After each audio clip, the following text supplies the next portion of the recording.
กูบ่ได้เกิดมาเพื่อให้ถึกใจไผทั้งโลกแต่ว่ากูเกิดมาเพื่อใช้ชีวิตให้คุ้มในรูปแบบของกู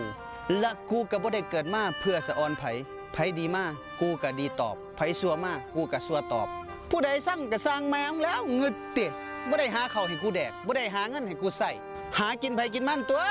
ดีเกินไปมันก็ยุ่งยากต้องดีบ้างซัวบ้างมันสิได้ฮู้สันดานของแต่ละคนหมู่พวกน่ะบ่จำเป็นต้องมีหลายดอกเวลามีปัญหามามันก็ช่วยหยังเฮาบ่ได้ดอกมันบ่มีผู้ใดหาให้เฮากินดอกพวกมื้อนี้นะยามเฮาได้ดีมันก็อิจฉายามเฮาจนมามันก็รอสมน้ำหน้าเฮาทุกคนมันเข้าหาเฮาก็เพื่อหวังผลประโยชน์เท่านั้นแหละพอเบิดผลประโยชน์มันก็หนีหายรับหลังแล้วเว้าพื้นต่อหน้าแล้วยิ้มใส่พวกเนี่ยตอแหลชัดๆคบบ่ได้ชีวิตมันบ่มีทางได้ดีหรอกครับคนประเภทนี้เห็นเขาได้ดีก็อิจฉามันบ่มีเวลาทำมาหากินเงืดมันหลายพวกขี้อิจฉานี่